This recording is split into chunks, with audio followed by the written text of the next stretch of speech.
आज हम चर्चा करेंगे कि बीएनएस में जुड़े नए प्रावधान कौन कौन से हैं।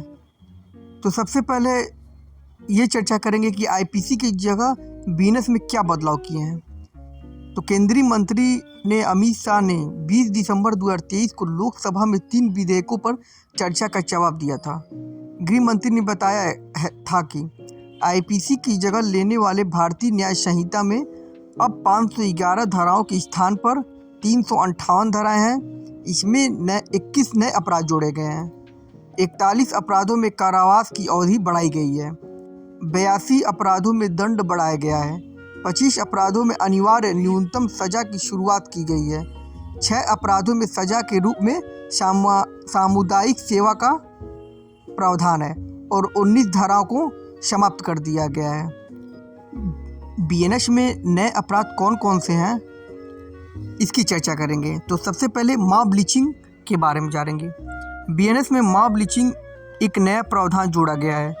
बीएनएस की धारा 103(2) में प्रावधान है कि जब 5 या उससे अधिक व्यक्तियों का समूह, मतलब जब 5 या उससे अधिक व्यक्तियों का समूह मिलकर नस्ल, जाति या समुदाय, लिंग, जन्म स्थान, भाषा, व्यक्तिगत विश्वास या किसी अन्य आधार पर हत्या करता है, तो ऐसे समूह के प्रत्येक सदस्य को मृत्युदंड या आजीवन कारावास की सजा दी जाएगी और जुर्माना भी देना होगा।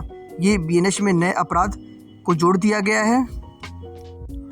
अगला अपराध है संगठित अपराध।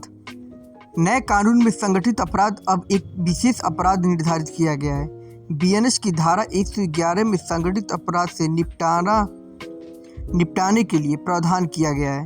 यह संगठित अपराध की श्रेणी में अपहरण, डकैती, वाहन चोरी, जबरन वसूली, भूमि हड़पना और मानव तस्करी जैसे जुर्म शामिल हैं। नेक्स्ट है आर्थिक अपराध। भारतीय न्याय संहिता में आर्थिक अपराधों को नए परिभाषा दी गई है।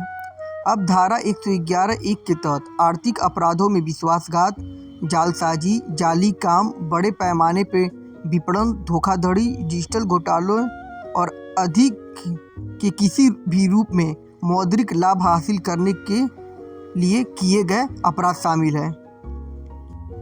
बीएनएस में सबसे महत्वपूर्ण आतंकवादी कृत्य। आतंकवादी कृत्यों को अब स्पष्ट रूप से अपराध के रूप में शामिल किया गया है। कानून में आतंकी कृत्यों के संबंध में दंड का प्रावधान करने के लिए एक खंड 113 जोड़ा गया है। बीएनएस के अनुसार आतंकवादी कृत्यों के लिए मृत्युदंड या बिना पैरोल के आजीवन कारावास की सजा हो सकती है। आतंकवाद संबंधी कृत्य। नए प्रावधानों में आतंकवादी संगठन का हिस्सा बनना, आतंकवादियों को शरण देना, आतंकवाद के लिए प्रशिक्षण देना और आतंकवादी कृत्यों से हासिल धन का प्रबंधन करना शामिल है। आतंकवाद संबंधी कृत्य बीएनएस की धारा 113(4) में परिभाषित किया गया है। ये भी इम्पॉर्टेंट क्वेश्चन है। ये इस बार एपीयू के एग्जाम में ये नए प्रावधान सारे जो जोड़ा गया है पूछे जाएंगे। बीएनएस में एक नया अपराध जोड़ा गया है, सामुदायिक सेवा। सामुदायिक सेवा जैसी अवधारणा जो पहले मौजूद नहीं थी, अब नए कानून में है। छोटी मोटी चोरी जैसे छोटे अपराधों के लिए जेल की सज़ा के बजाय सामुदायिक सेवा की सज़ा दी जाएगी। सामुदायिक सेवा का प्रावधान बीएनएस की धारा 4(1) में शामिल किया गया है।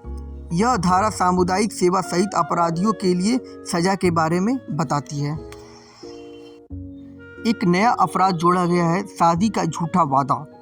शादी का झूठा वादा करके यौन संबंध बनाने के बाद महिलाओं को छोड़ देने जैसे मामलों के लिए नया प्रावधान किया गया है। भारतीय न्याय संहिता 2023 की धारा 69 विवाह का झूठा वादा करके यौन संबंध बनाने को अपराध बनाने पर केंद्रित है। इसके लिए 10 वर्ष तक की कैद और जुर्माना दोनों है। अगला बीएनएस में नया प्रावधान है देश के विरुद्ध अपराध। नए कानून ने राजद्रोह के अपराध को पूरी तरह से निरस्त कर दिया गया। हालांकि कानून में देश के खिलाफ अपराध का एक नया प्रावधान देशद्रोह है। बीएनएस की धारा 152 भारत की संप्रभुता, एकता और अखंडता को खतरे में डालने वाले कृत्यों से संबंधित है। ये एक इम्पॉर्टेंट क्वेश्चन है, काफ़ी कंपटीशन में पूछा जाएगा। हिट एंड रन दंड। चूँकि हिट एंड रन के मामले बढ़ रहे हैं, इसलिए धारा 106(2) के तहत एक नया प्रावधान किया गया है। हिट एंड रन मामलों में मृत्यु के लिए सजा को अधिकतम 2 वर्ष से बढ़ाकर 5 वर्ष कर दिया गया है। बता दें कि ट्रांसपोर्टर के विरुद्ध चलते भारतीय न्याय संहिता की धारा 106(2) जुलाई से लागू नहीं की गई है। चिकित्सा लापरवाही। इस लापरवाही से निपटने के लिए विशेष प्रावधान जोड़े गए हैं। धारा 106(1) में चिकित्सा प्रक्रिया करते समय चिकित्सक द्वारा की गई लापरवाही और जल्दीबाजी के कारण मृत्यु का प्रावधान है। इस अपराध के लिए 2 साल तक की कैद और जुर्माना का प्रावधान है। बीएनएस में अगला प्रावधान जोड़ा गया है महिलाओं और बच्चों की सुरक्षा। भारतीय न्याय संहिता में महिलाओं और बच्चों की सुरक्षा के बारे में नया अध्याय जोड़ा गया है। धारा 70(2) में 18 वर्ष से कम उम्र की महिला के बलात्कार के अपराध में आजीवन कारावास और मृत्युदंड का प्रावधान किया गया है। धारा 70(1) के तहत गैंग रेप के मामलों में 20 साल या जिंदा रहने तक की प्रावधान का सजा किया गया है। अगला आता है स्नैचिंग। नए कानून में स्नैचिंग यानी छिनैती को नया अपराध परिभाषित किया गया है।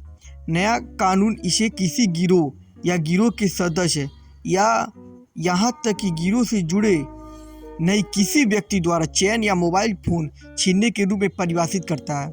धारा 304(1) में परिभाषित स्नैचिंग भी चोरी से एक अलग नया अपराध है। बीएनएस की धारा 304(2) में प्रावधान है कि जो कोई भी छीना झपटी करेगा उसे 3 वर्ष तक के कारावास की सजा दी जाएगी और जुर्माना भी दी जाएगी। अगला अपराध है डेटा चोरी की अपराध। भारतीय न्याय संहिता में चोरी में डिजिटल वस्तुएं भी शामिल की गई हैं। धारा 337 के तहत चोरी की परिभाषा में अब डेटा चोरी और पहचान की चोरी भी शामिल है। विदेश में बैठकर उकसाना अपराध। भारत के बाहर किसी व्यक्ति द्वारा उकसाने को धारा 48 के तहत अपराध बनाया गया है ताकि विदेश में स्थित व्यक्ति पर मुकदमा चलाया जा सके। धारा 48 कहती है कि यदि कोई व्यक्ति किसी अपराध को बढ़ावा देता है जो भारत के बाहर और उसके परे भारत में किसी ऐसे कार्य को करने के लिए उकसाता है जो भारत में किए जाने पर अपराध माना जाएगा। अगला बीएनएस में अपराध जोड़ा गया है बच्चों से अपराध करवाना जुर्म। किसी बच्चे को अपराध करने के लिए काम पर रखना, नियोजित करना या अब बीएनएस के तहत अपराध है। इस अपराध को धारा 95 में जोड़ा गया है। बीएनएस में आत्महत्या का प्रयास करना यह एक नया अपराध जोड़ा गया है। कानूनी शक्ति के प्रयोग को बाध्य करने या रोकने के लिए आत्महत्या का प्रयास करना अपराध है। धारा 226 कहती है कि जो किसी सरकारी कर्मी को उसके आधिकारिक कर्तव्य का निर्वहन करने से रोकने या मजबूर करने के इरादे से आत्महत्या का प्रयास करता है उसे 1 वर्ष तक की अवधि के लिए साधारण कारावास या जुर्माना दोनों या सामुदायिक सेवा से दंडित किया जाएगा। अगला अपराध है यौन अपराध लिंग निरपेक्ष बने। नई भारतीय न्याय संहिता ने यौन अपराधों को पीड़ित और अपराधी दोनों के लिए लिंग निरपेक्ष बना दिया है। आईपीसी की धारा 366(a) में नाबालिग लड़की शब्द था जबकि बीएनएस की धारा 96 में बच्चा शब्द लिखा गया है। बीएनएस में 18, 16 और 12 वर्ष से कम आयु के नाबालिगों के दुष्कर्म के लिए अलग अलग सजा विकल्प निर्धारित किए हैं। अगर हमारी वीडियो आपको अच्छी लगी है तो लाइक सब्सक्राइब जरूर करें। धन्यवाद, आभार। ऐसे ही लीगल जानकारी के लिए हमारा चैनल जरूर सब्सक्राइब करें।